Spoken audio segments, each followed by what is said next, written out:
제가 이걸 마가복음하고 또 이렇게 제가 조금 고생이 되더라 이렇게 프린트를 나눠드린 것 이유 중에 하나는 여러분들이 이 성경을 해석하는 그 훈련을 여러분들이 좀 해야 돼요.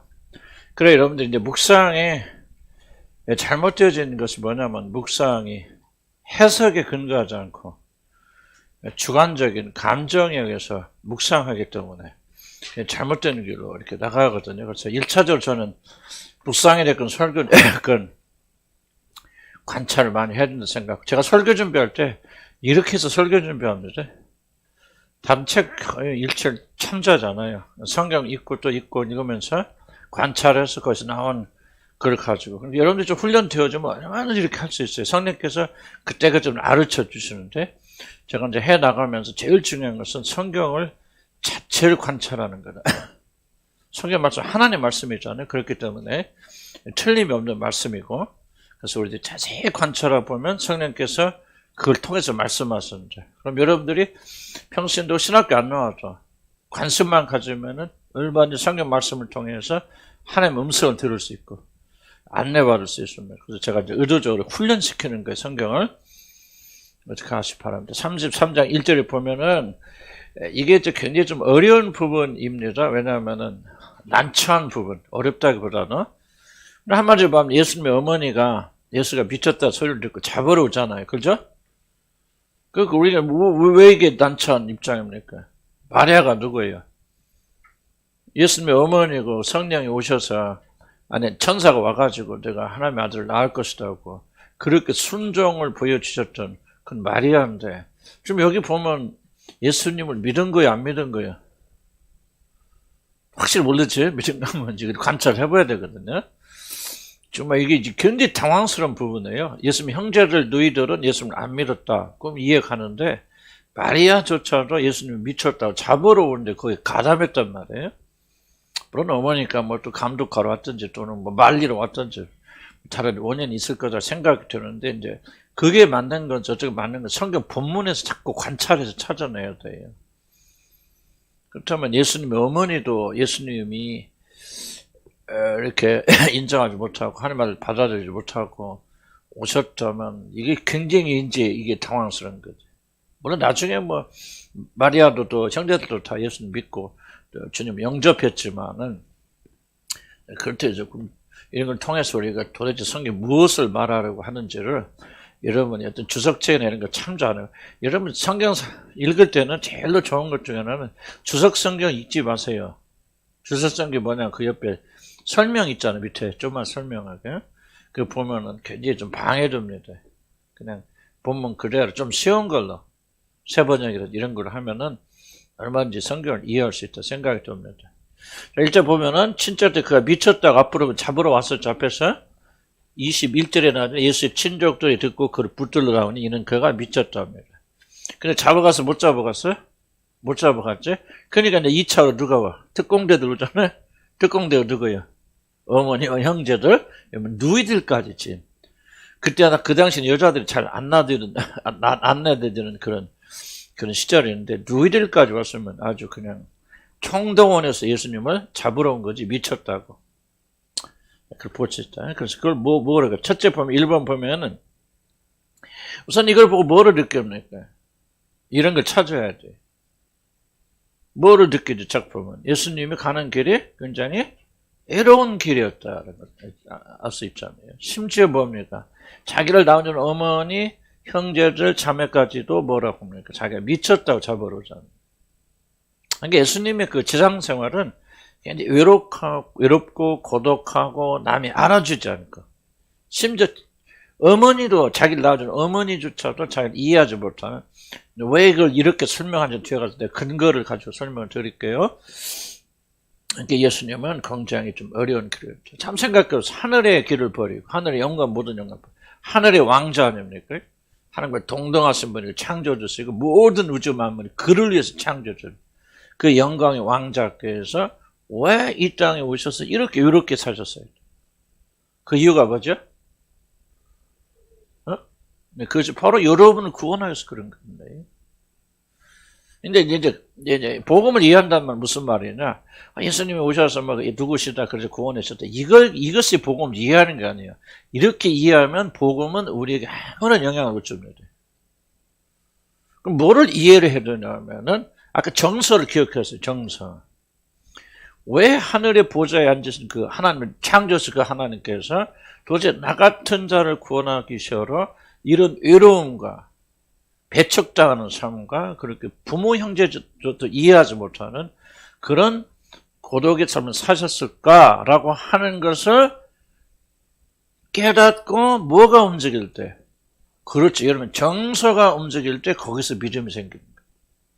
정서가 움직이지 않으면 믿음 안 생깁니다. 믿음은 지식과 정보가 아니에요. 믿음은 우리의 삶을 변화시키는 힘이거든요. 그럼 그런 여러분이 하늘의 창조주 하나님께서 나 같은 죄인을 구원시키라 이렇게 높은 보좌 버리시고 오셔서 이렇게 이해받지 못하는 그런 고독한 삶을 사셨구나 하는 것이 여러분에게 정말 성령 역사에 줍니다. 감정을 말하는 게 아니고 여러분의 정서에 큰 영향을 줘서 깊은 감격 속에 들어갈 때 그 사람이 변합니다. 이게 비밀이에요. 이게 안 일어나면 그 사람 안 변합니다. 그래서 여러분들이 만약에 성경을 읽고 수없이 들어도 변하지 않는다면은 이 하나님 말씀 앞에서 여러분 정서가 움직이지 않기 때문에 이게 감격이 되어지면서 이게 복음이에요. 복음에는 능력이 하나님이 구하신 능력이라고 그랬잖아요.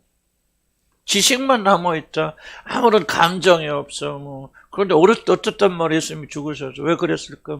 지식적으로 그래. 그러다 조금 이제 감정이 움직여서 이건 아니지. 뭔가 속에서 진리를 알기 때문에 하나님이 예수 그리스도 누구신가를 깊이 깨닫고 안단 말이죠. 정말 그런 분이 나를 위해서 왜? 그러면서 여러분 속에서 그 진리가 여러분의 감정을 일으킨다. 이 정서를 이렇게 변화시킨다. 그러면 그 사람은 반드시 변합니다. 이게 안 일어나면 머리짓으로 끝나버려요. 무슨 말 충분히 이해하시죠? 그럼 왜? 그런 사랑을 받으면은요, 진짜 사랑의 특징이 뭐죠? 사랑 받으면 아이들은 사랑합니다. 이게 사랑의 놀라운 비밀이죠. 진짜 의미 있는 사랑을 받은 아이들, 그 아이들이요, 사랑하는 애들, 정말 부던 애들, 저도 굉장히 좀 사랑이 많거든요. 이래 봐도? 왜 그런지 아세요? 저는 엄청나게 사랑받거든요. 아주 막내로 돼서, 이게 잘못된 부분도 있죠. 좀, 이렇게, 너무 이렇게 사랑만 받고서 막내에다가 사랑받았어. 이게 좀, 좀, 그렇지? 그렇긴 하지만은. 그러니까 이걸 깨달은 사람들은 결국은 변하게 돼요. 나는 복음은 이제 연구보다는 좀 깨달으면서 도대체 복음을 아는 사람들이 안 변할까?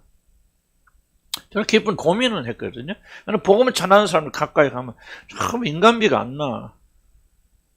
난 복음에 대해 처음부터 제가 복음을 안 건 아니니까. 누군가 들었을 건데 계속 정죄하고 비판하고 왜들 그럴까? 근데 저는 고민하기 시작했어요. 복음을 안다는 것이 도대체 무엇일까?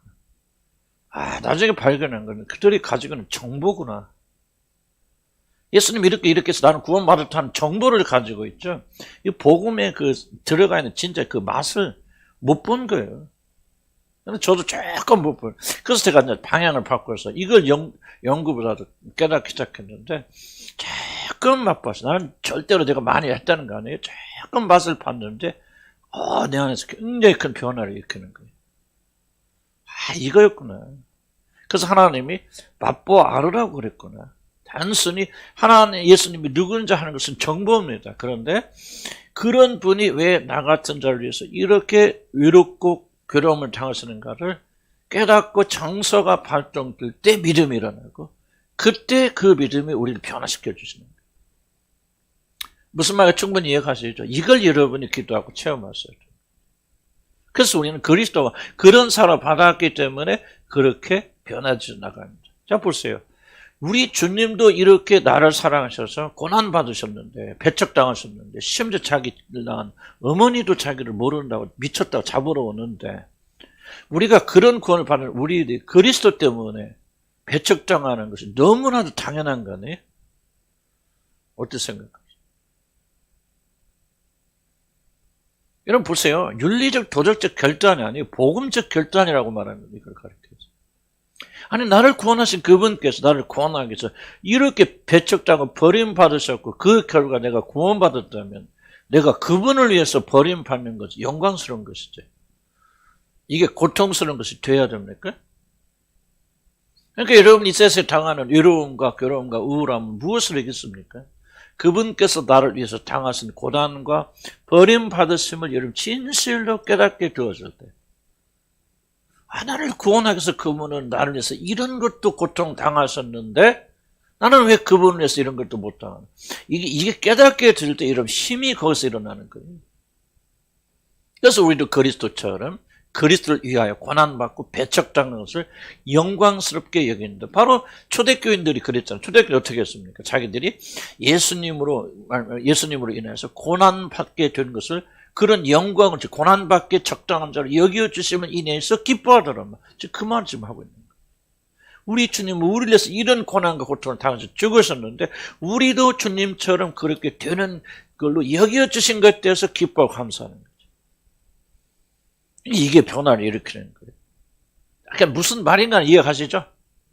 그래서 복음을 이해하고 안다는 것은 복음을 맛보아하는 거예요. 그 감격 속에서 우리가 변화되어 나가는 것이고 이게 없다면 우리는 복음에 대한 지식만 가지고 있는 것이고 그러다 보면 우리는 정죄하고 바리새인이 되어지는 길이다. 난 그렇게 생각이 되어서 나는 몰라 이제 다른 분은 저거 틀렸다 말할 수 있겠지만 저는 내 나름대로는 난 이게 복음을 아는 길이다 그렇게 생각하고 저는 그렇게 추구하고 살고 있습니다. 이거 보니까 요한복음 다 설명 못하고 하니까 세상에 왔지만 영접지 아니하였다. 그런 걸 쭉 내려가고. 그래서 디모데서 봅시다. 디모데 밑에 내려오면 무릇 그리스도 예수 안에서 경건하게 살고자 하는 자는 박해를 받으리라 그랬거든요. 그러니까 여러분 세상에서 예수를 믿으면 믿을수록 잘 되는 게 아니에요. 이건 거짓 복음이에요.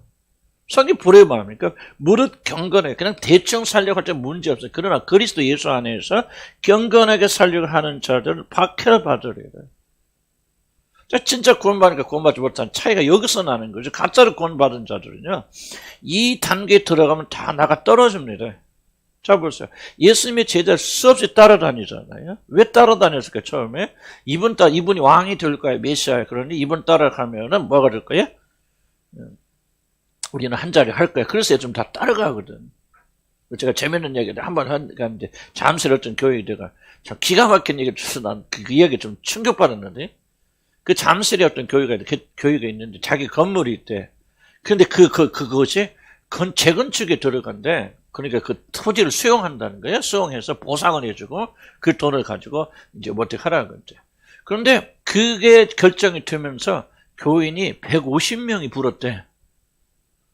갑자기.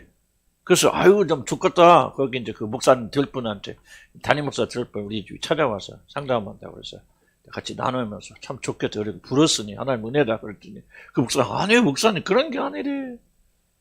150명이 된 걸 뭐냐면 교회의 보상이 적어도 몇백억 나오니까 나중에 무슨 소문이 나면 그 교인들 다 나눠준다고 소문이 나가지고 1년에 150명이 등록했다는 거예요. 나는 예?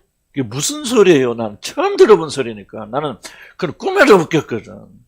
그런데 재개발 들어가면 이번 총각 목사님이 교회도 500억 나온다고 하잖아요. 그러니까 왜 교인들이 거의 목숨 걸고 있냐면 불때였으면 교회가 돈 나눠준다고 소문이 나가지고. 그런데 지난번에 또 아니다 그러니까 다 나갔대도 그 사람 나간다. 그래서 목사님 이분들 다 나갈 사람들이에요. 그런데 저는 지금까지도 이해가 안 되는 거예요. 그런 일이 일어났는데.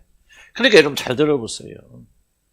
여러분 예수 그리스도 믿는 믿음 때문에 여러분 성공과 세상에 잘 된다 믿는 사람들은요. 이따 이제 나오지만 10분인 잡히 핵심 중에 하나가 그거거든요. 말씀으로 인해서 기뻐 받아서 사기터나 말씀으로 인하여 환난이 올 때 넘어지는 자예요. 그게 아니네. 예수님 따라도 더 어려움이 있네. 잘 안 되네. 하고 복음의 본질 속에 들어가면 그렇잖아요. 그리스도 예수 안에서 경건하게 살자고 하는 자는 다 박해를 받으려 그러는데 박해를 임할 때는 떨어져 나가거든요. 진짜는 낫죠. 예수님 보세요. 다 따라다녔는데 그때 뭐 예수님께서 성찬 예수께 말하잖아요. 너희가 내 살을 먹고 내 피를 마시자면 나 아무런 상관이 없다. 그러니까 뭐 누가 이 말을 이해하려고 예수님의 제자들이 다 떠나가지고, 그때 많이 따던 제자들 다 떠나가잖아요. 그리고 다시는 예수와 함께 다니지 아니하지. 무서운 말이거든. 그러니까 우리가 복음을 올바로 이해해야 되고, 그 참된 믿음을 가진 자들은 예수 그리스도의 고난에 대해서 우리가 그래서 기억해야 돼요. 왜 그분이 우리를 위해서 고난을 받으셨는가? 우리를 위해서 고난 받으셨다면 그분과 함께 경건하게 살기 위해서 고난 받는 것은 말도 여기지. 그래서 밑에 나온 대로 연단하려 오는 불시험을 이상한 일을 당하죠. 그래서 그리스도인들은 고난 당하게 되어줬어요. 그래서 고난 당하고 어렵게 사는 삶에서 벗어나려고 하고 벗어나는 것을 여러분이 목적으로 삼는 기독교는 가짜 기독교, 그게 기복주의입니다. 뭐 고난 할 필요는 없죠. 그러나 자연스럽게 이러면 복음 전하고 복음하면 외롭죠. 인정 안 합니다. 사람들도 안 옵니다. 이것도 고난 아니겠죠. 예를 들자면은 그런 걸 기억해야 됩니다. 두 번째, 이 구절은 거듭남의 필연성을 강조합니다. 그리스도와 가장 가까운 위치에 있던 자들도 거듭나지 못했을 때는 가까이 계신 예수 그리스도 누구인지 조차 알 수 없죠. 자 보세요. 마리아도. 마리아는 내가 설명드릴게요. 그러나 그와 몇십 년 동안 같이 먹고 같이 자는 30년을 같이 했던 형제들도 같이 먹고 자는데 하나님의 아들이시면 모르잖아요. 이거 뭐를 말합니까? 그래서 미쳤다고 생각하여 그를 붙잡으려고 합니다. 미친 거예요. 그러니까 30년을 같이 다니고 예수님 바로 옆에 있어서도 거듭나지 못하니까, 성령이 그들에게 주어지지 않으니까 예수를 가리켜 미쳤다고 그렇게 말한단 말이죠. 마리아는 매우 특이합니다. 그는 천사의 방문을 받고 성령의 능력으로 예수를 임신해 낳게 되었죠. 그럼에도 불구하고 아직 마리아는 그가 진정으로 누구인지 믿지 못할 것 같다. 나는 그렇게 판단합니다. 왜 그러냐면은, 그래서 그는 자녀들과 함께 예수를 붙잡으려 옵니다. 마리아가 예수님을 믿었을 것이라고 하는 생각은 33절 보면 예수님 뭐라고 하죠? 항상 우리 생각은, 판단은 성경 자체 근거가 있어야죠. 33절 한번 읽어보세요. 시작. 그죠? 누가 내 어머니냐? 만약에 마리아가 예수님을 믿었더라면, 그럼 여기는 목적이, 그를 말리러 오신 목적이가 예수를 주로 믿었더라면 이 말 할까요? 안 할까요?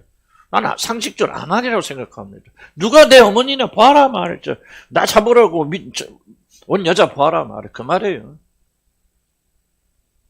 물론 이건 내 추측이고 또 나는 상당히 이 말씀에 근거해서 일리가 있다고 생각하지만은, 뭐 또 이제 마리아를 빼놓으면 형제들은 분명한 사실이니 그렇게 하지만, 나도 이제 마리아에 대해서는 그렇게 생각 안 했는데 읽어보고 생각할수록 나는 여기 마가복음은, 그 마태나 이런 것들 굉장히 조금 민감해가지고 그 마리아 이런 얘기 빼버리지만 마가는 원색적 복음이거든요.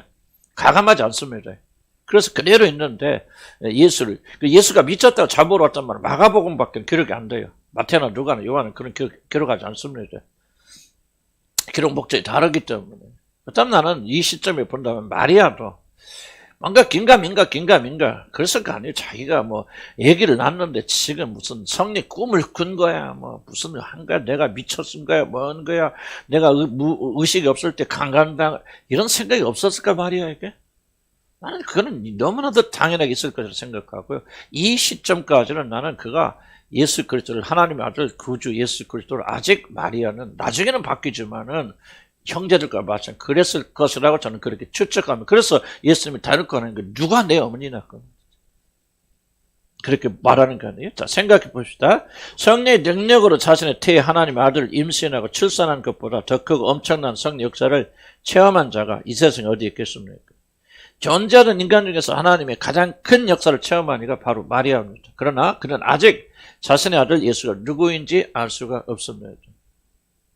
나는 그렇게 생각해요. 틀릴 수도 있고 그렇지만은 알 수 없습니다. 그는 거듭나 영적인 눈이 아직 열리지 않아서 자기 몸에서 태어난 아이들이 신비하게 태어났는데 정말 이게, 그렇지만 그가 하나님이시고 눈이 열리기 전까지 그가 독생하신 하나님이시고 하나님 아버지 품에 있는 자고 영생하신 하나님의 창조주 하나님이시고 모든 우주 만물이 그를 위해서 지은 주인이시고 교회의 머리가 되신 그분이라는 사실을 이 시점에서 그런 나는 몰랐다고 생각합니다.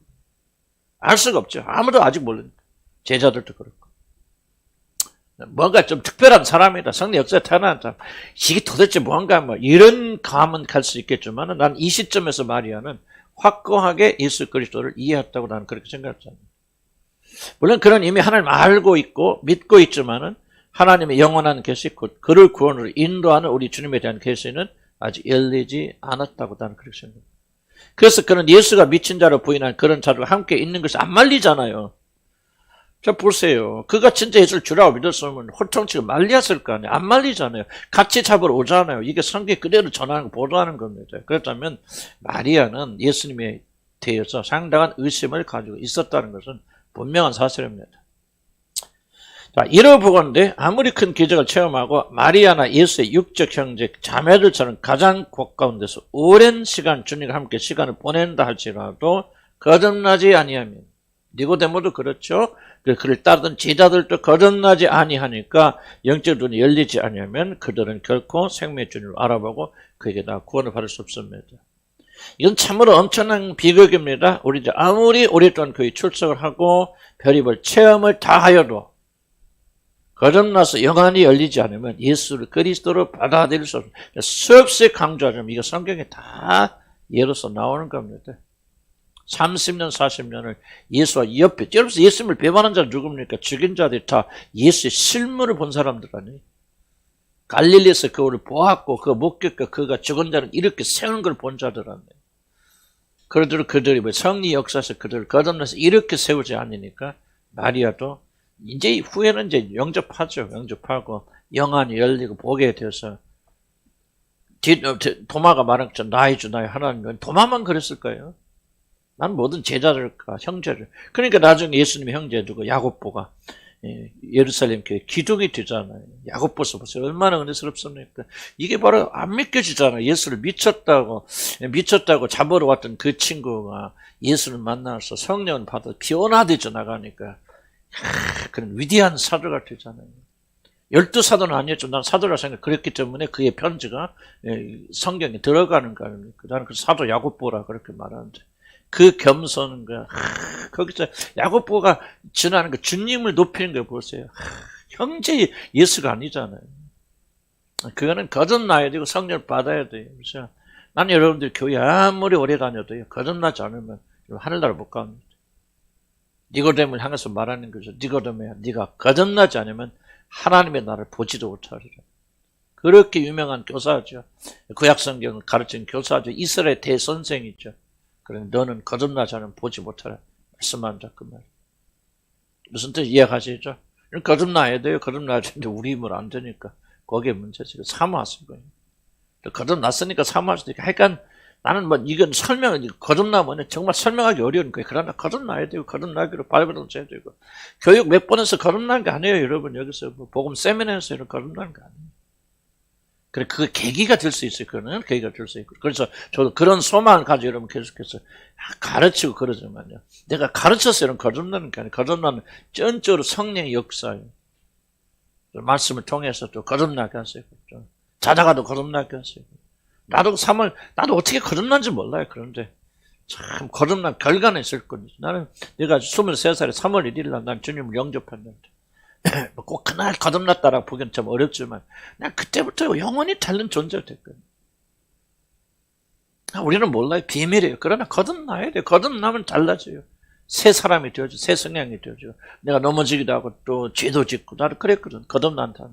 그러나 하나님 보이자 지속적으로 나를 이렇게 이끌어 가시는 거예요. 오늘도 이끌어 가서 난 죽을 때까지 주님 이끌어 가시를 믿어야 하면 여러분 놀다 오셔요. 에?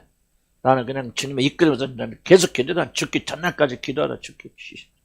난 영광스럽게 죽겠어. 그렇게 기도하고 있는데 주님 들어주실 것 같아. 인간이 안악하니까 또 모르지, 그러나. 이해가시죠? 거듭나야 돼요. 감사한 거예요, 거듭나신 분들. 어떻게 거듭났습니까? 거듭남이 무엇입니까, 여러분? 이렇게 예수님 옆에 30년 있어도 안 되는 걸 여러분 선물로 받았잖아요. 그러니까 거듭남의 감격 속에 살아야 돼요. 기뻐, 그냥 죽었다 깨어나도 안 돼요. 전재산을 갖다 팔아도 거듭 안 납니다. 예수님의 형제들이 말이야죠, 말이. 자기 몸에서 성령 잉태된 아들이 있는데도 거듭나지 않은데 그가 모르잖아요. 그런데 여러분, 예수를 어떻게 주로 고백합니까, 여러분들? 여러분 잘나서 노력해서. 아니, 전적으로 하나님을 내죠. 쩐쩔 하나님 은혜예요. 그러니까 거듭나신 분들은 감사해야 돼요. 아멘? 감격해야 됩니다. 어떻게 거듭나지 몰라도 어떻게 압니까? 내가 나도. 거듭난 거 아닌데 이 거듭남이 내 것이 아니구나. 하나님 은혜를 주셨구나. 그렇게 생각하니까 감사하고 감격해서 살아가는 거예요. 아멘. 새로운 가족관계 봅시다. 우리 주님은 우리 믿는 자들 진정 가족이 누구인가? 누가 내 어머니고 내 형제 자매냐? 하나님 뜻대로 하는 너희들이 내 형제가 자매가 어머니다. 좀 충격적인 말이죠. 1번 가족 매우 중요합니다. 가족이 중요하지 않다는 것을 성경이 말하는 게 아니죠. 성경 결코 가족에 대해서 등한히 여기는 것을 정당하지 않습니다. 그래서 예수 믿는다 하니까 뭐 다 가족 팽개치고 막 이거는 하나님 원하시는 게 잘못된 겁니다. 그래서 우리들은 부모를 공경해야 되고 배우자와 자녀들을 사랑해야 됩니다. 이걸 아무리 강조해도 지나치 없습니다. 자, 디모데전서 같이 읽을까? 시작. 특히 자기 가족을 돌아보지 아니하면 믿음을 배반한 자의 불순한 자보다 더 악한 자. 그래서 이게 이제 과부들을 돌보는 과정에 나온 건데, 그래서 과부들은 자기 친척이 돌보게 하라. 거기가 짐을 지지 않게 하라고. 그렇게 말하고, 진짜 아무도 친척이 없는 사람들은 거기가 돌보라는 그런 맥락에서 나오는데요. 자기 친척, 자기 가족을 돌아보지 않으면 믿음을 배반한 자라. 그래서 친척을 굉장히 중요하게 여깁니다. 그럼에도 불구하고 믿는 자들의 신앙을 극도로 방해하는 자들은 집안 사람이라는 사실을 잊어서는 안 됩니다. 싸우고 다투고 그래서 그런 거 아니에요. 진짜 구조적 그렇습니다. 그래서 주님은 하나님을 향하여 나가지 못하던 방해는 원수가 바로 집안에 있다고 강조했습니다. 이걸 여러분이 굉장히 중요하게 여겨야 됩니다.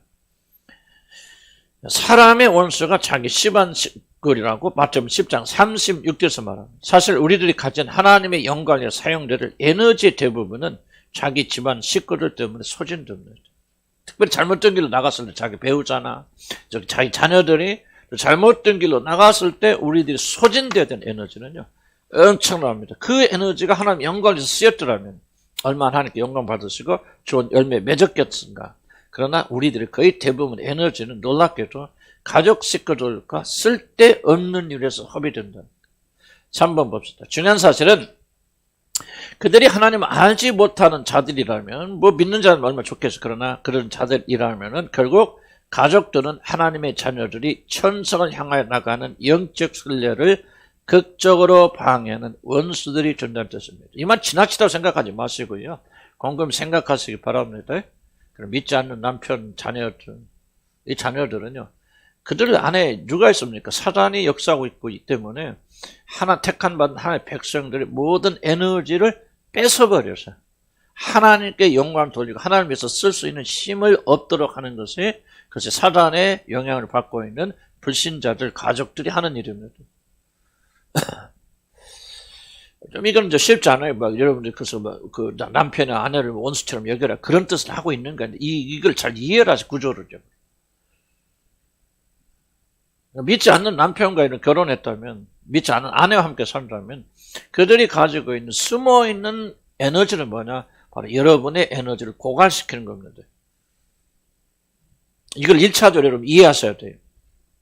물론 이것은 가족이 다 그러하니 미워하라는 그런 뜻이 아닙니다. 영적 대립관계에 있으면 우리 그리스도인들 항상 이것을 잊지 말아야 됩니다. 그래서 믿지 않는 자들과는 영적 대립상대에 있다.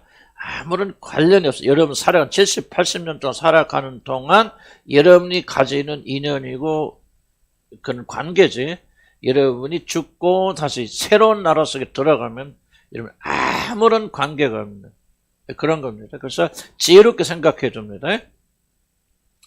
가족이라는 것이 무엇입니까? 아무리 중요하고 우리에게 깊은 의미를 준다 할지라도 그 관계는 우리들이 이 지상에서 살 때만 적용되는 관계입니다. 근데 여러분과 적지 않은 분들은요, 이 가족 관계에 묶여 있고요, 이것 때문에 하나님을 향해 천선을 향해 가는 길에 엄청나게 지장받는 분들이 제가 또 개인적으로 상담해 보면 참 많아요, 우리 교회들.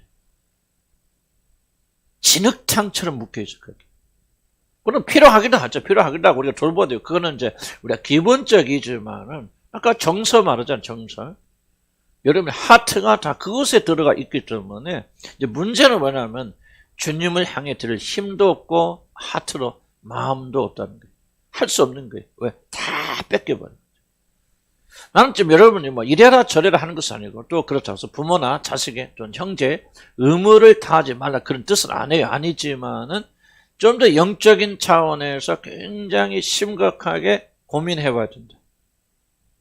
그래서 예수님이 따른 제자 중에 뭐라고 제가 예수님 내가 따르긴 따르겠는데 우리 죽은 아버지를 먼저 장사하고 따르겠습니다. 그때 뭐라 합니까? 죽은 자들로 하여금 죽은 자를 장사케 하고 너는 나를 따르라. 딱 갈르잖아요. 구분하잖아요. 이게 예수님의 제자들에게만 말하는 겁니까? 예수님을 따르는 모든 자들에 해당되는 것입니까? 나는 정도 차이는 있지만 모든 자들에 해당된다 그렇게 생각합니다. 물론 당연히 돌봐야 된다고 생각이 되었지만요.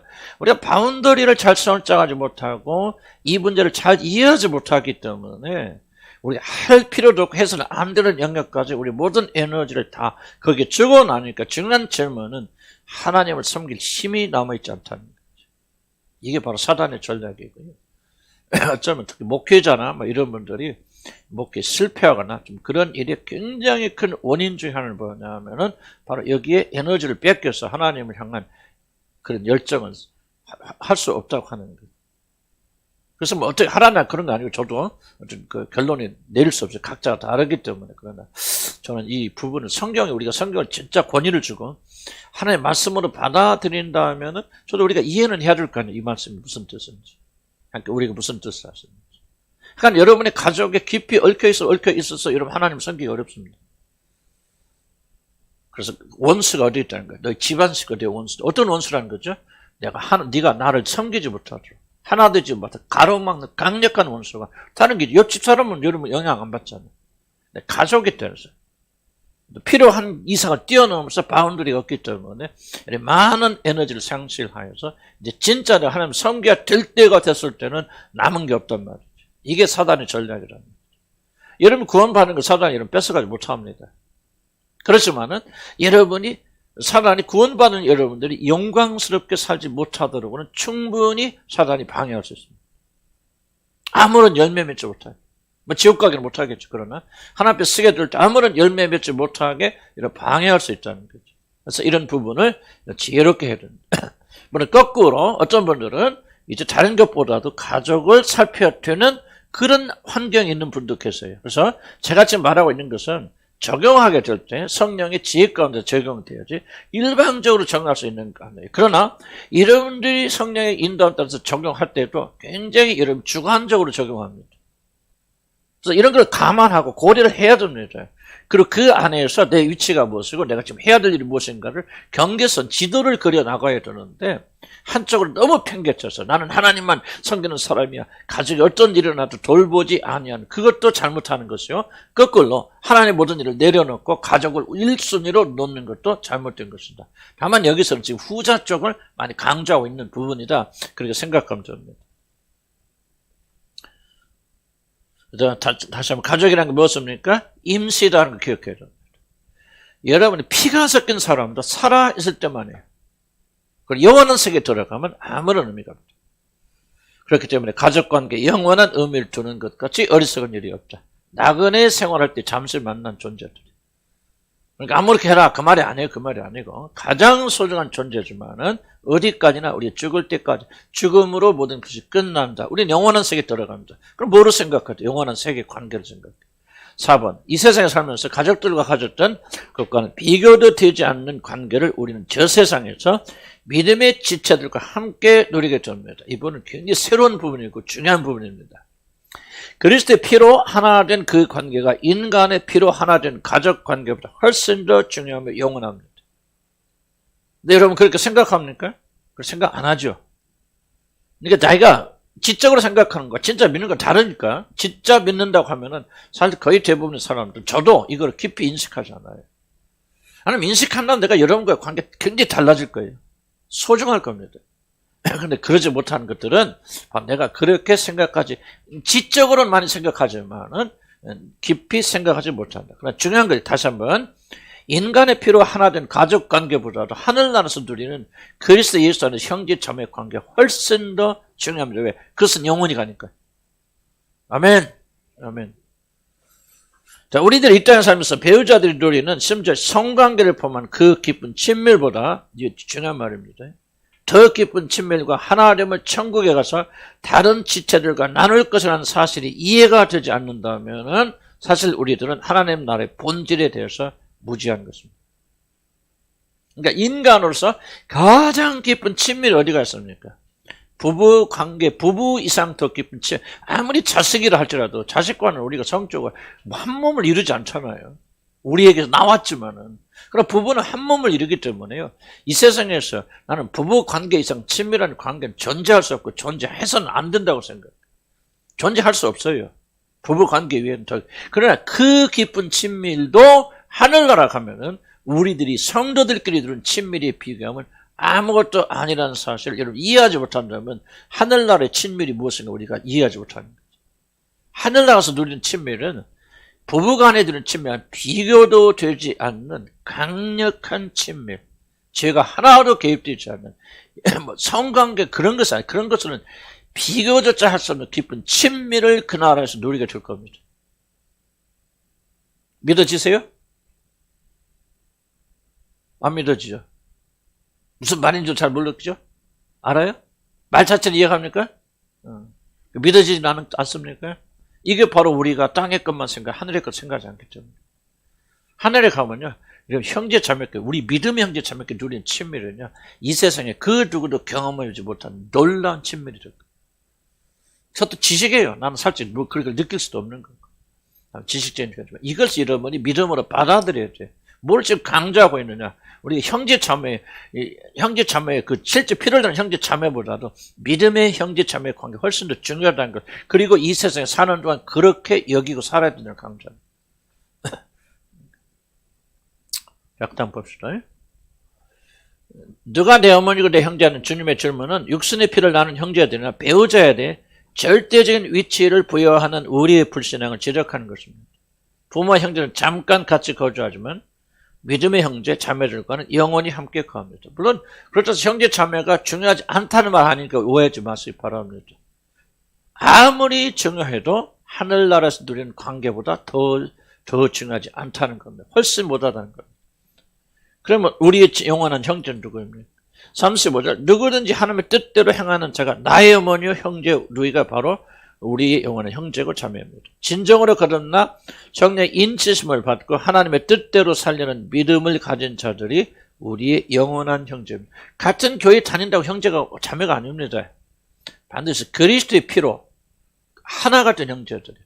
이건 인위적으로 구분하기 어렵겠죠. 교회 다니지만 교회 다니는 사람 대부분은 뭐예요? 그리스도 형제들이 아니에요, 사실. 이게 오늘날 교회 비극이 그렇습니다. 나는 우리 교회가 다 그렇게 되길 바랍니다만은. 그런데 교회 출석한 모든 자들이 다 그리스도 형제고 자매라는 생각은 착각입니다. 오직 그리스도의 피로 구속받은 자들만, 그래서 보이지 않는 영적으로 하나 되고 연합된 자들만 그래서 형제고 자매예요. 이 점 굉장히 조심해야 됩니다. 왜냐하면 우리 굉장히 많아. 아까도 부모와 친척들이 뭐를 뺏어간다? 하나님 향해 드릴 수 있는 우리 에너지를 다 뺏어가잖아요. 교회 안에 있는 진짜 우리 형제 자매 아닌 자들에게 우리의 에너지를 뺏기죠. 그거 굉장히 많으면 또 않습니다. 그래서 교회가 목회자는 굉장히 조심하는 거예요. 이해갑니까? 아니, 다 여러분들이 형제고 자매라면은, 두말할 것 없이, 그냥 목숨에서 내놔야 되겠죠. 그러나, 교회 대부분이, 우리는 잘 몰랐을 거나, 교회 대부분이, 사실은 가짜들이라 그러면, 가짜들에서 우리가 그 많은 에너지를 다 쏟아버려요. 그렇다면 그게 바로 믿지 않는 자를 동원해서 우리 에너지를 뺏어가느냐, 교회 안에 있는 믿지 않는 자들, 거듭나지 못하는 자들에게 에너지를 뺏기는 똑같은 얘기예요. 물론 가장 좋은 것은 우리 모두 다 거듭나서 그리스도 예수는 한 형제되고 자매 되면 좋겠죠. 그래서 그렇지 못하니까 제가 강조하고 싶은 이야기는 뭐냐, 지속적으로 우리에게 지혜가 필요하다는 거예요. 성령의 인도함을 바라야 된다는 거예요. 예수를 주라고 고백하는 모든 자들이 다 그리스도 형제들이 아니에요. 너무너무나 그렇게 순진하게 그렇게 해서는 안 돼요. 그래서 우리가 항상 저도 막 그냥 그렇게 좋게 보고 하는 생각이거든요. 그래서 뭐 구원의 어떤 조금 증거가 보이면 가든났다 믿고 막 그렇게 하고 싶고 막 그것이 목회자의 심정인데 나는 엄청나게 많이 당했어요. 결국 나중에 보면 내 에너지 다 뺏어가고 그 다음 뭐예요? 그냥 나가버려요. 자기가 더 이상 못 채워줍니다. 나가신 분들이 아마 여러분들에게 내가 줬던 에너지보다 몇 배의 에너지를 다 뺏어간 사람들입니다. 난 솔직히 말할게요. 정말 그들이 사랑해서라기보다도 정말 그들에게 많은 걸 요구하기 때문에 정말 진을 다 뺐던 사람들. 근데 나중에 보면 뭐냐, 다 자기 무엇이 안 맞으면 다 나가버려요. 전략이 뭐예요? 사단의 전략. 그래서 내보는 에너지와 힘을 다 지치게 만드는 거예요. 하나님의 자녀들을 내가 사랑해야 되는데 그 사람 보기도 싫은 거예요. 어떤 점 보면 너무 지쳐버리니까. 또 이 사람이 어떻게 할까 뭘까. 아마 목회자들은 다 무슨 뜻인가 이해하실 겁니다. 근데 이때 굉장히 지혜가 필요하는데 우리가 다 할 수 없죠. 그러나 기도 많이 해야 돼요. 그래서 우리는 너무 순진하게 모든 자들이 그리스도의 자녀를 생각하고 다 서로를 내어주고 이런 것은 조금 우리가 삼가해야 되고 조심해야 되지 않나. 자기 에너지를 굉장히 지킬 지혜가 우리가 필요하다. 무슨 뜻인가 이해가시죠? 그 너희 뭐같이 지혜라고 그랬죠? 뱀같이 지혜를 그렇게 마지막 때는. 그래서 지혜를 가져서 함정에 안 빠집니다. 근데 우리 주님은 이러한 자들이 누굽니까? 자기 자, 너희 어머니요, 너희 형제를 그렇게 말하지 않죠. 그래서 본문을 잘 관찰해야 됩니다. 나의 형제, 나의 어머니요, 나의 형제요, 나의 누이라 그렇게 말합니다. 1차적으로. 이게 굉장히 중요한 대목이에요. 너희 형제, 너희 어머니 그렇게 말하는 성경 잘 본문 보세요. 본문 그대로 보면 나의 형제가 나의 어머니고 나의 그렇죠. 나의. 놀라운 선언이죠. 하나님의 뜻을 행하는 자들은 먼저 하나님의 자녀. 자, 여기 줬죠. 어떤 자들이 하나님의 자녀가 됩니까? 하나님의 뜻을 행하는 자입니다. 고백하는 자들이 아니에요. 고백은 다 하죠. 나는 믿음이 있다. 하나님의 자녀다. 예수 다 고백하죠. 고백 들어보면 다 그럴듯하죠. 그런데 고백하는 자가 아니에요. 하나님의 뜻대로 행하는 자가 나의 형제라고 말하죠. 믿음이 참된 믿음은 어디서 드러납니까? 어디가 참된 믿음입니까? 행하는 것을 행하는 것. 그대로 복음대로 사는 자들이 하나님의 자녀들이에요. 그러니까 어렵지 않습니까? 저 사람이 하나님에 속한 사람이 아닌지. 쉬워요. 하나님 뜻대로 사는지 안 사는지 보면 압니다. 입으로만 매일 고백하고 뭐 간증하고 속지 마세요. 입이 요란하고 입이 아름다고 입이 그런 사람들은 거의 다 가짜들입니다. 뭐로 우리가 나무를 보이라 하죠? 열매로 보이라 그랬죠. 열매로. 저도 참 이 말 앞에 두려운 말이에요. 나는 뭐 여러분하고 다르니까 그런 말 하고 있는 거야. 똑같은 입장에서 우리가 조심해야 될 것은 뭐냐? 열매. 그 사람의 삶에서 이런 열매가 있습니까? 그래서 말로 아름답게 말의 은사, 저도 말의 은사에서 정말 말을 좀 잘하잖아요. 그렇죠? 지금은 내가 나이 들어서 못하고 그러는데 옛날 잘해서 그럴듯하게 하잖아요. 나는 참 괴로워요. 우리 누님 나보고 맨날 그래요. 어떻게 이렇게 성령 충만하냐. 나 집에 와서 고민해요. 얼마나 내가 사기를 쳤길래 우리 누님 앞에서. 이렇게 보이나? 나 진짜, 난 옛날에는 조금 기분, 요즘은요, 진짜 집에 와서 고민하고 회개합니다. 주님, 내가 얼마나 사기를 잘 쳤길래 우리 누님이 나보고, 우리 동생 성령 촥 얼굴 말하고 막 성령이 충만하다고. 저럴까 말이에요. 난 완전 사기예요, 나 사기. 나 농담 많이 친다며. 정말 하나님 앞에 죄송스러워. 그럴 건 내가 또 반성, 회개하죠. 내가 말을 그럴듯하게 했구나, 우리 주님 앞에서. 진실로 내가 나를 보여주는데 실패했구나. 나는 내가 알거든. 내가 얼마나 가짜인지 잘못된 사람인지. 근데 뭔가 내가 우리 누님 앞에 연극을 했기 때문에 우리 누님이 나보고 성령이 충만해 어쩌네 그런 거예요. 나는 진짜 진심을 하나님 앞에 서는 얘기 정말 괴롭더라고요. 괴롭고. 내가 이렇게 진실되게 살지 못했군요. 사도 바울이 뭐라 합니까? 3층 전에 갔다고 왜 간증하지 않는다고 합니까?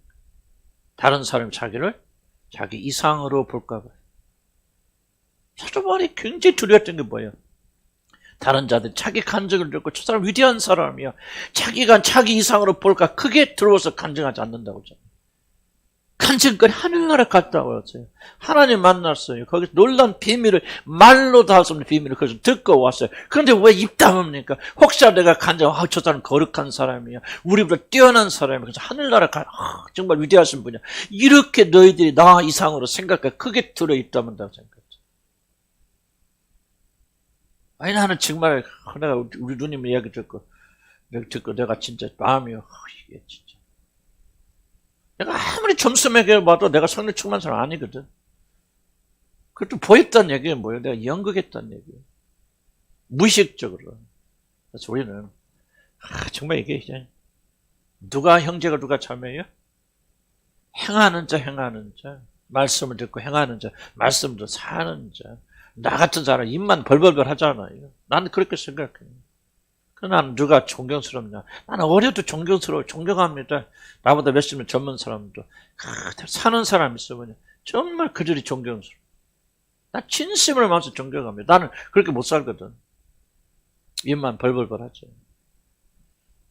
자, 그럼 왜 나의 형제라고 말합니까? 예수 그리스도 피로 구속받았기 때문에. 이게 진짜 형제예요, 여러분. 예수의 피로 구속받아서 구속의 열매, 구원의 열매가 이루어지는 자들, 형제들이요. 그들을 위해서 우리는 목숨도 내놓을 수 있지만 그렇지 않은 가짜들에게는 아무것도 주지 마세요. 마음 쏟지 마세요. 헛된 에너지 낭비하지 마세요. 모았다고 하나님 나라에서 쓰시고 하나님 나라 하시기 바랍니다. 누구는 그렇다 안 그렇다 그 말하고 있는 게 아니에요. 밥도둑만 있는 게 아니야. 에너지 도둑 있어요.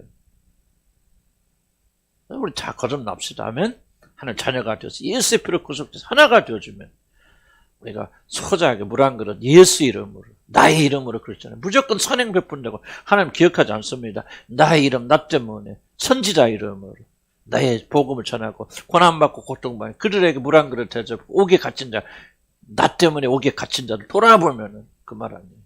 내가 반드시 기억하라 그러잖아요. 자, 그럼 10분의 자의 비유 봅시다. 10분의 자의 비유는 이제 몇 주 동안 할 겁니다. 굉장히 중요한 부분입니다. 자, 4장 1절부터 한번 보세요. 펴놓고 계시고요. 바닷가에 가르치시니 큰 무리가 모여들 건 예수께서 바다에 떠있는 비유, 예수께서 여러 가지 비유로 가르치니 그 가르친 중에 이제 이제부터 안 읽고 볼게요. 자, 우리처럼 이제 하나님 나라의 모든 가르침의 이해는 출발이 씨 뿌리는 자 혹은 땅에 떨어진 씨에 대한 비유를 말씀하십니다. 그러나 제자들은 이 비유를 이해하지 못하였고 주님은 이들에게 이 비유의 중요성과 해설을 나중에 따로 가르쳐 주십니다. 첫 번째, 예수님께서 비유를 가르친 이유는 굉장히 중요한 부분입니다. 하나님께서 정하신 사람들 외에는 이 비유의 참된 뜻을 이해하는 것을 원치 않았기 때문에. 뭐 이런 맨날 들었겠죠. 좀 들을 때마다 충격적이죠. 하나님은 어떤 사람을 구원받기를 원치 않으세요. 그들이 구원받지 못하도록 비유로 말씀하셨습니다. 물론 비유에 대해서 설명은 저도 비유에 대해서 많이 공부하고 배웠지만은 그게 아니거든. 하나님께서 오히려 비유를 해서 이런 역설적으로 더 기억하게 하셨다. 여러분, 우리가 아무리 우리의 설명이 그럴듯하더라도 성경 본문을 뛰어넘으면 안 됩니다. 성경의 권위를 뛰어넘으면 안 돼요. 우리는 그거는 하나님 말씀을 무시하는 것이 하나님을 대적하는 겁니다. 성경이 이렇다고 말하면 여기서 딱 끝나야 돼요. 성경이 뭐라고 말합니까? 그들이 내 말을 알아듣고 돌아와서 회개하여 고침받을까 두려워서 내가 비유로 말합니다. 그들이 알아듣지 못하게.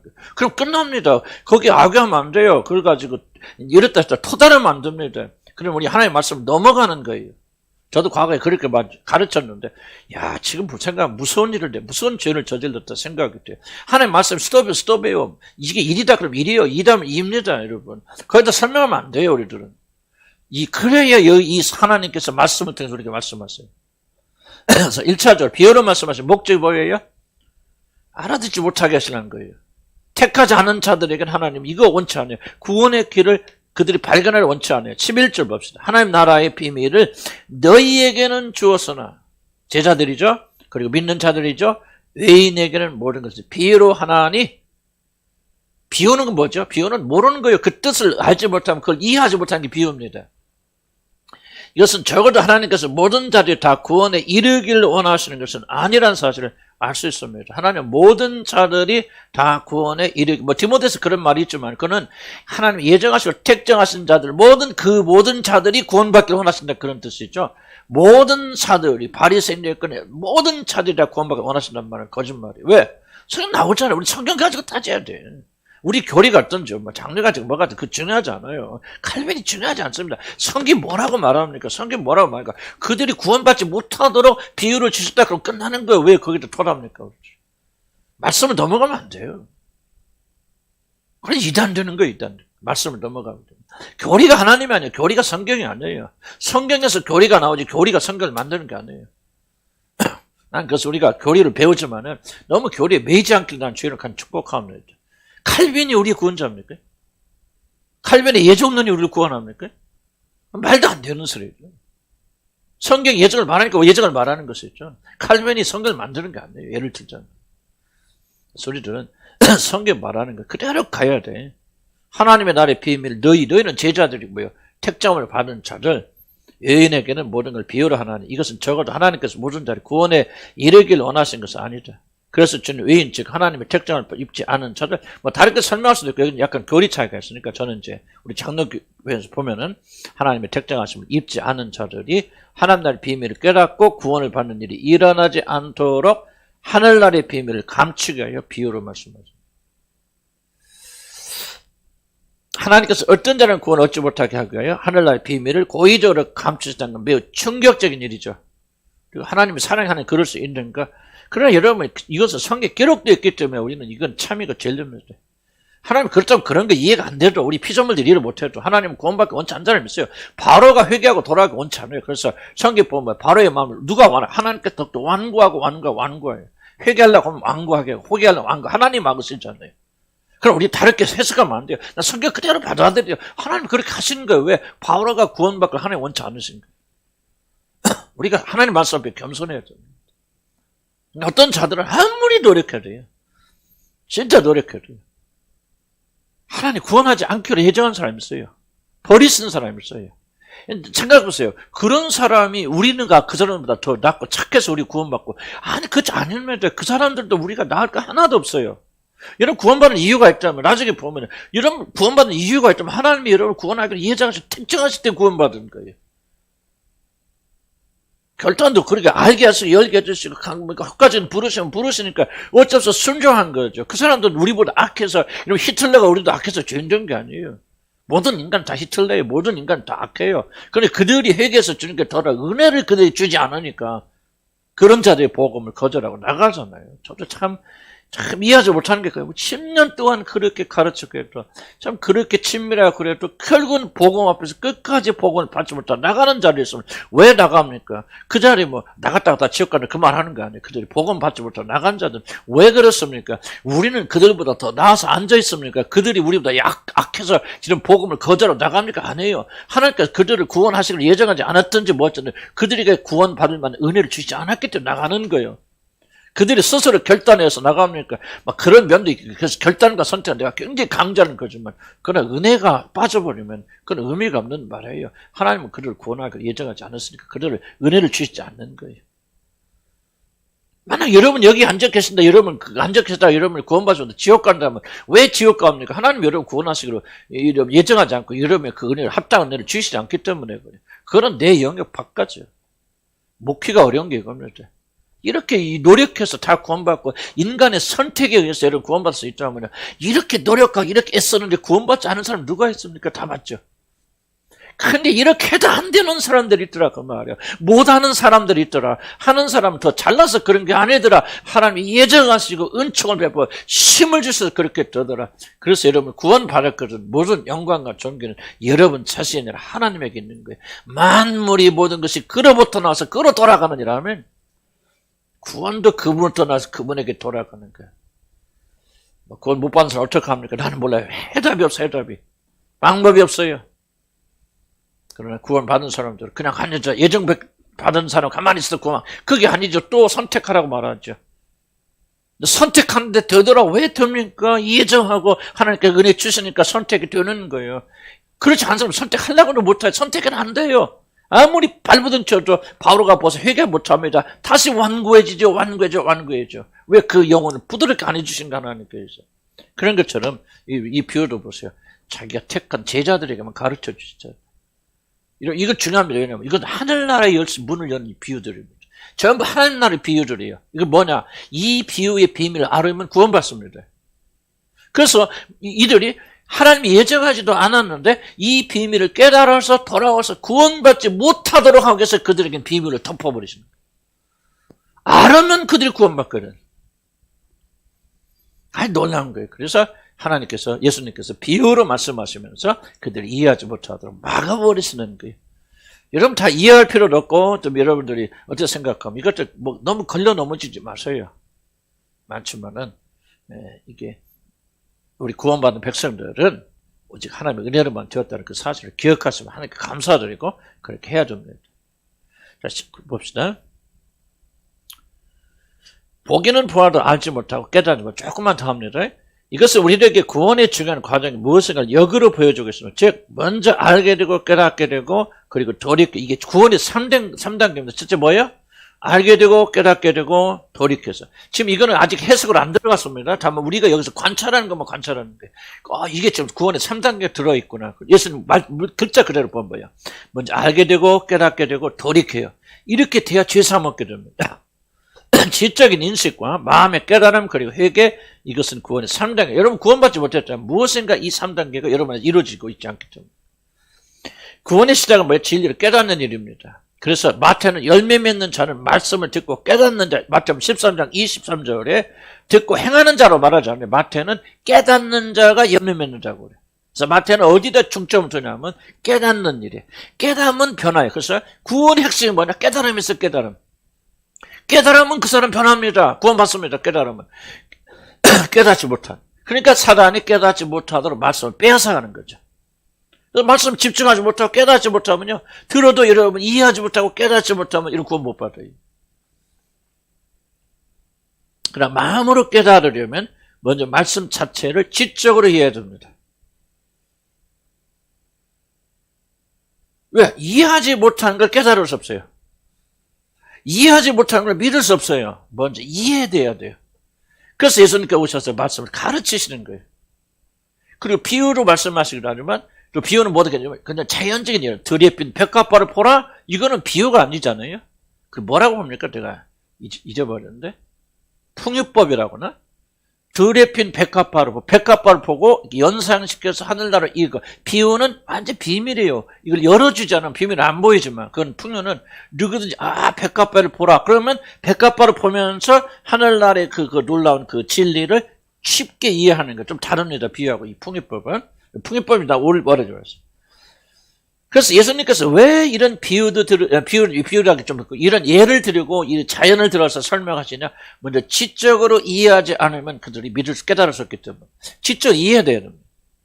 우리는 이해되지 않는 것의 깊은 의미를 깨달을 수 없고 마음으로 깨달으려면 먼저 이성적으로 깨달아야 됩니다. 물론 이 지적 깨달음도 하나님 도와주셔야 되죠.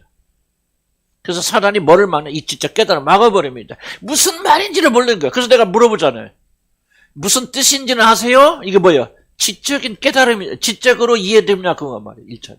왜? 이것이 이해가 안 되면 깨달음이 안 옵니다, 여러분.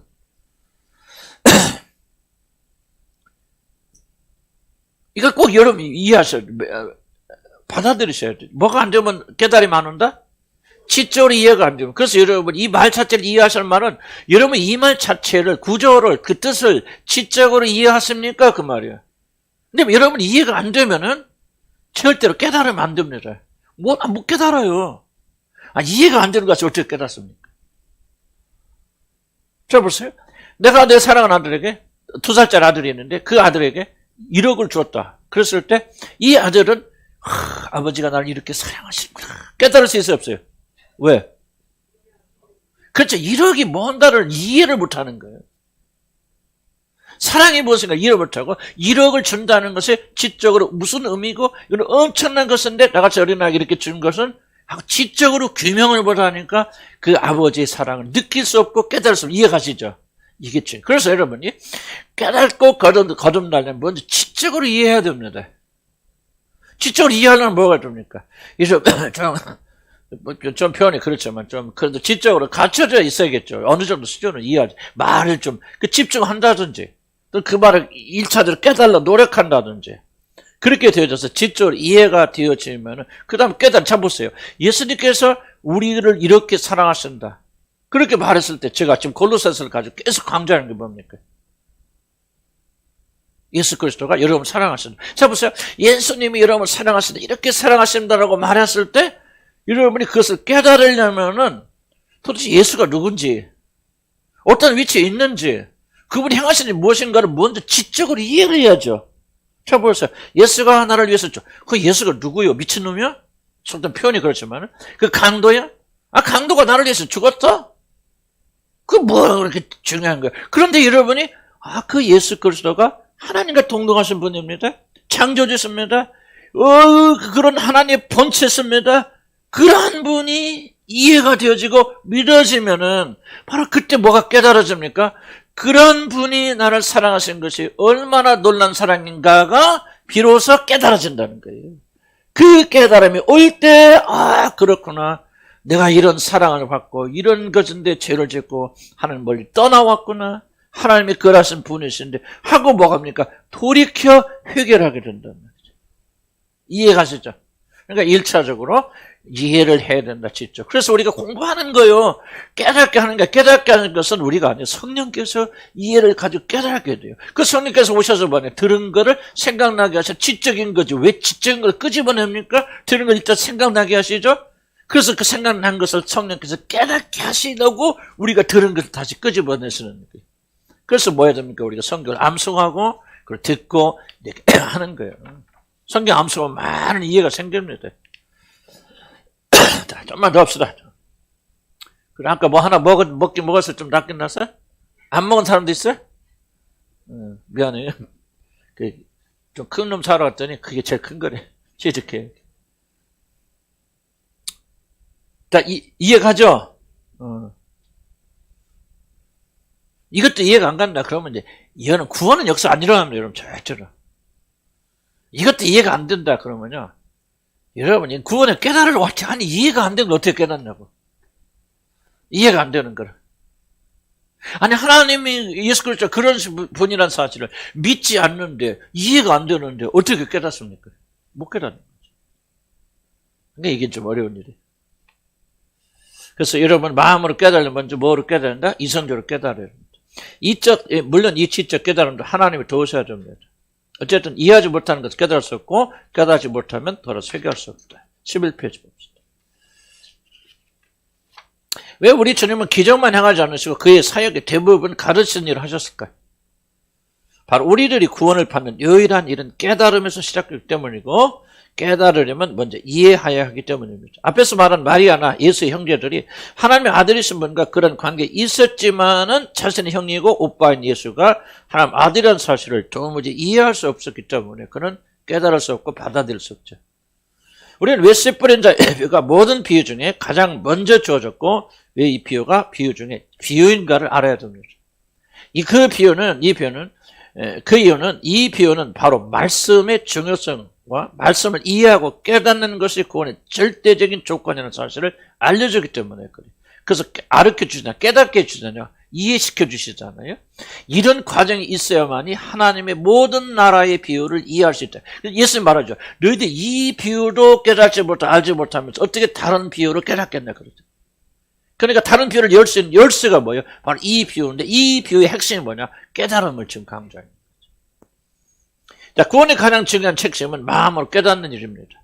중요한 사실은 지적으로 이해하는 것과 깨닫는 것은 완전히 다른 일이라는 사실이죠. 자신의 운명에 대하여 참으로 깨달은 자들만이 자신이 지금 걷고 있는 길에서 돌이키게 됩니다. 그러나 깊이 깨닫지 못하면 회개하면 왜 회개하지 못한다? 깨닫지 못해서 그래요. 깨달으면 다 회개합니다. 깨닫고도 회개 안 하는 사람 있을까 없을까요? 없습니다. 그럼 회개하지 않는 이유는 뭐야? 깨닫지 못하기 때문이요. 왜 깨닫지 못하면? 이해하지 못하면. 물론 이해해서 깨달음을 올라면 성령 역사가 있어야 됩니다. 어쨌든 깨닫지 못하니까 이러면 회개하지 못하고 구원받지 못합니다. 깨달으면요 100번 그 사람 반드시 변합니다. 제가 교도소에 있을 때 그 마약 한다는 상담을 그랬는데요. 그 마약에서 그 통계 우리 이제 연구도 하잖아요. 뭐 공부도 하고 그런데 마약에서 끊기는 거의 불가능합니다. 우리나라 사람들 뭐 계속 좀 연예인들 걸리는데 그 사람들 뭐 안 끊으려고 그럴까 수없이 노력해도 못 끊거든요. 근데 마약에 이제 모든 그 중독이나 모든 것들은 치료가 30%는 치유받으면 나서요. 그리고 30%는 더 나쁘죠. 치료받고. 30%는 그냥 거기서 거기요. 근데 치유받는 사람 중에서요. 많은 사람들은 아무런 치유도 안 받고 마약을 끊어내요. 그 심한 마약을. 어떤 사람들이 그 어려운 마약을 끊어낸 줄 아십니까? 동기부여된 사람들은 마약 끊습니다. 동기부여는 무슨 말이냐? 내가 마약을 끊어야 돼. 마약을 먹으면 안 돼 하고 깊이 그것도 깨달은 마음으로 깊이 깨달은 사람은요 수단과 방법을 가리지 않고 마약 끊어냅니다. 그래서 우리도 방금 배웠고 유명 그 교도소 안에서는 가장 효과적인 방법 중에 하나 동기부여 상담이라는 것을 모티베이셔널 인터뷰라고 했어요. 그래서 우리가 계속 인터뷰할 때 그 사람 동기를 부여. 내가 아니고 그 사람이 할 수 있도록. 그럼 동기가 부여준 사람들은 그거를 끊습니다. 똑같은 거예요. 깨달은 사람들은 주님께 돌아옵니다. 정말 나는 여기서 회개해야 돼. 벗어나야 돼. 이런 사람은 더 이상 안 돼 하고 단순한 머리 지식이 아니라 깨달음이 깊이 와서 깨달음이 머리에 박힌 사람들 반드시 회개하고 돌아옵니다. 주님께. 그러니까 보세요. 예수를 믿지 않아도 깨달은 사람 돌아오니까요. 예수님이 하나님 선택하지 않은 사람도 그럴 수 있는지 없는지 잘 모르겠어요. 그러나 선택하지 않은 사람도 깨달으면은 주님께 돌아오게 되었잖아. 그러니까 이 하나님께 선택하지 않은 사람이 돌아오지 못하도록 비유를 말씀하시고 그들이 깨닫지 못하도록 비유를 설명해 주지 않는 거예요. 그들한테는. 구원받을 자들에게만 하나님 예수님께서 따로 불러서 야 이건 이 뜻이야 깨닫게 해 주시잖아요. 그 작용을 누가 하느냐? 성령께서 오늘 하신다는 거죠. 그래서 하나님 말씀 듣고 여러분이 깨달은 일을 성령께서 깨닫도록 도와주시잖아요. 그래서 여러분의 마음으로 깨달으면요 그 사람 100% 돌아옵니다. 여러분이 안 되는 이유는 뭐냐면 딱 하나요. 깨닫지 못하고 있기 때문에. 깨닫는 자는 반드시 열매 맺습니다. 그래서 이 비유는 깨닫는 것의 중요성을 우리에게 계속 강조하고 있다. 아이고, 끊기가 그래. 조금만 더 없애자. 아이고, 이거 어떡하나. 11페이지, 12페이지 그 위까지만 하면 됩니다. 그래서 좀만 참으세요. 다음부터는 조금 제가 좀 늦어서 그래요, 오늘도. 자, 그 다음에, 똑같이, 듣지만, 깨달으면서 똑같이 듣지만, 깨달음에 도달한 것이 그의 제자들 뿐이었죠. 그러나 이들이 깨달은 이유는 자신의 지혜가 넘쳤기 때문이 아니라 주님께서 바로 이들에게 비유의 비밀을 가르쳐 주셨기 때문이죠. 우리들은 구원에 이른 하나님의 진리를 스스로 깨달을 수 없습니다. 지적으로는 이해할 수 있지만 돌이킴을 통과하는 깨달음에 이르려면 주님께서 택하신 제자를 가르치신 것처럼 성령께서 가르쳐 주셔야 합니다. 너는 주께 받은 바 기름 부으심이 너희 안에 거하나니 아무도 너희를 가르칠 필요 없고 오직 그의 기름 부으심이 너희 모든 것을 너에게 가르쳐. 이게 무슨 뜻입니까? 성령이 여러분에게 가르치셔야 된다는 말이죠. 그래야 깨달음이 오는 거예요. 내 쪽에서 마음에서 변화가 일어나는 거예요. 아 진짜 그렇구나. 자 보세요. 지적으로는 알죠. 이미 이건 안 돼. 잘못돼. 이러거든 죽어. 나 지옥 가. 지적으로 알죠. 그런데 그 지적으로 하는 것이 여러분의 마음속에서 깨달음이 되려면 성령께서 그 지식을 여러분 안에서 참된 깨달음으로 바꿔주셔야 돼요. 이 성령의 역사는 아무에게 있는 게 아니라 하나님이 예정하신 자들에게만 일어나는 거예요. 이 성령의 역사 일어나지 않으면 여러분 거의 100년 다녀도 지옥 갑니다. 그래서 여러분들이 이걸 사모해야 돼. 구원에 이르기를 사모하는 자들은 성령님 깨닫게 해주시옵소서. 이 마음에 뒤에는 이제 왜 못 깨닫습니까? 뒤에 이제 나오잖아요. 다음 주에 설명할 거예요. 완고한 마음을 가진 자들, 굳은 마음을 가진 자들, 세상의 염려와 근심과 재물의 욕심을 가지고 있는 자들, 씨가 뿌려져서 싹이 나지만 뭐예요? 열매가 안 맺혀요. 성령의 역사에서도 그런 구원의 길이 들어갈 수 없는 거예요. 왜 그런 것들이 쫙 가로잡고 있습니까? 계속 물질 사랑하지, 세상 사랑하지, 먹을 것 챙기지, 자기 이름 챙기지. 이 씨가 터도요. 잘할 수가 없는 거예요. 열매 맺을 수 없는 거예요. 그러니까 우리가 뭐라는 게 이제 듣고 회개하고 그것을 제거하고 성령 역사대로 우리 그렇게 돼야죠. 그 택함 받아서 가면 앉아서 다 든다. 그 말이 아닌 거예요 지금. 이 비유가 굉장히 중요한 그런 겁니다. 그래서 성령 역사, 기름 부으심, 성령 역사 깨닫게. 그럼 우리는 하나님의 말씀을 머리로 이해하려고 해서는 안 됩니다. 물론 그것이 문자적으로 무슨 뜻인가 먼저 이해할 필요가 있습니다. 그러나 들은 말씀의 영적인 의미를 깊이 깨달아 죄에서 돌아선 참된 회개를 불러오는 것은 바로 성령의 역사심에 의해서입니다. 3번 여기만 끝납니다. 하나님의 모든 자들이 다 구원받기를 원치 않습니다. 어려운 말이에요. 중요한 사실은 하나님은 모든 자들이 다 진리를 깨닫고 자신에게 돌아오기를 원하지 않으신다는 사실입니다. 자신에게 돌아 구원을 얻기를 원하지 않는 자들이 있습니다. 어렵지만 성경 말하니까 받아들여야죠. 물론 이것을 받아들이는 건 쉽지 않습니다. 사랑의 하나님께서 사람들이 돌아오기를 원하여도 막으신다는 것은 매우 이상한 말처럼 들리지만 우리들의 생각이 성경의 권위를 뛰어넘어서 안 됩니다. 하나님 모든 자들이 아니라 자신이 창세전에 예정하시고 선택한 자들만이 구원받기를 원하십니다. 구원에 여러 가지 조건이 있겠지만 우리의 모든 구원은 이와 같이 하나님의 예정에 전적으로 의존. 다만 예정된 사람은 자동적으로 구원받는다. 그거는 이단 사설입니다. 그러니까 칼빈주를 절대 오해하는 거고요. 아니에요. 우리가 예정 받은 사람들 선택합니다. 선택해야 돼요. 결단해야 돼요. 우리의 선택과 우리의 결단이 없으면 안 됩니다. 그런데 나중에 보니까 하나님께서는 이 구원받기로 예정한 자들에게 선택하신 힘도 같이 주시더라. 그러니까 예정된 자로서 선택하지 않을 사람이 아무도 없다는 차원에서 예정된 사람 다 구원에 이르더라는 것이지, 예정됐기 때문에 아무것도 안 해도 선택하지 않아도 그건 이단 사설입니다. 선택해야 돼. 부지런히 우리는 매번 선택해야 돼요. 누구에서? 성령의 힘을 의지해서 선택해야 돼요.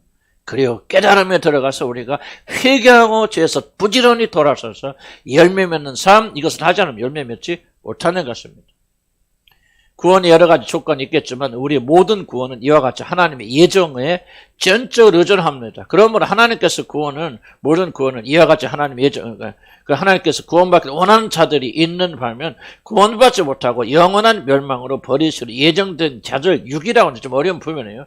하나님은 구원받을 자들만 예정하신 것이 아니라 버림받고 멸망받도록 하는 자도 예정하셨다. 바로처럼 그런 것이 있다는데 너무 여기는 여러분 교리에 매이지 않기 바랍니다. 나는 강조하죠. 나는 그 칼빈의 교리를 많이 강조하지만 나는 칼빈의 교리가 우리를 구원한다고 믿지 않아요. 칼빈의 교리를 막말로 안 믿는다고 없습니다. 그러나 그가 예수 그리스도 안에 참된 믿음이 있다면 그가 지옥 갑니까? 아니죠. 다만 우리의 받은 구원을 설명하는 과정이죠. 우리가 사실 여러분이 꼭 선택해야 된다, 그걸 믿고 선택한 사람 누가 있습니까? 예정한 걸 믿고 여러분 구원받은 사람 누가 있습니까? 구원받고 나서 우리의 구원이 어떻게 되는가를 여러분 알아보는데, 예정이구나, 선택이구나, 이런 것이 들어가게 되어지는 것이지. 다만 저는 예정의 교리를 믿지 않을 수 없다. 성경적 근거를 내가 볼 때는. 그래서 많이 강조하는 것이고, 그러나 더욱더 강조하고 싶은 것은 예정의 교리가 구원시키는 거야. 선택의 교리가 구원시키는 거 아니에요. 구원은 오직 예수 그리스도 안에 있다. 그러나 왜 저 사람은 저렇게 노력을 안 들까? 하나님께서 나오잖아 오늘. 왜 저들은 예수님의 제자들만 따로 불러서 보자. 예수님께서 모든 자들이 구원받기 원하신다. 왜 공중 앞에서 설명해 주거나 왜 비유로 다이렉트하게 직접적으로 말씀하실 수 있잖아. 모든 사람 다 알아듣게. 그런데 성경이 뭐라 합니까? 그들이 깨닫고 내게 돌아올까 두려워서 내가 그들이 고침받지 못하도록 그들에게 비유로 말씀한다. 이렇게 말씀했는데 왜 우리가 그리스도의 말씀에 토를 다냐 그 말이지. 여기 무슨 교리의 잣대를 가지고 우리 그리스도의 권위를 막았을 수 있는 것이 어디가 있냐 그 말이지. 우리는 교리가 됐건 뭐가 됐건 그거 잊어버리고 성경이 그렇게 그렇구나, 하나님이 구원받기를 원치 않는 자들이 있구나, 네가 그러냐 내가 그러냐, 그건 중요하지 않죠. 그렇게 말하면 안 되고 그것을 목적으로 하는 거 아니에요. 그런데 하나님이 나를 내가 지금 오늘 와서 여기 앉아있는 거 보니까 주님은 사모하는 마음을 가지고 있는 거 보니까 내가 구원받기로 예정하셨구나. 이 예정의 교리가 이때부터 이제 놀란 힘을 발휘하기 시작합니다. 그럼 뭐예요? 예정의 교리가 왜 필요한 줄 아십니까? 그러셨다면 하나님은 끝까지 나를 견인하실 것이다. 그 하늘나라까지 결단코 그런 나를 버리지 않냐고 한 번 선택까지 예정하신 나를 끝까지 책임져 주실 것이다. 이 예정의 교리가 놀라운 힘과 능력을 우리에게 가져다 줍니다. 선택에 의해서 구원받는 믿는다면요. 그럼 여러분 선택에 의해서도 구원을 이룰 수도 있잖아요. 그 사람은 구원에 확신을 가질 수가 없어요. 가질 수 없어요. 인간이는 누가 인간을 믿습니까? 언제 무너질지 언제 내가 넘어질지도 모르는데 그 사람 내가 잘못 선택해서 또 잘못했고 나가서 그 사람 죽을 때까지 불안하게 되어진 것이죠. 그러나 예정의 교리는 핵심이 뭔지 아십니까?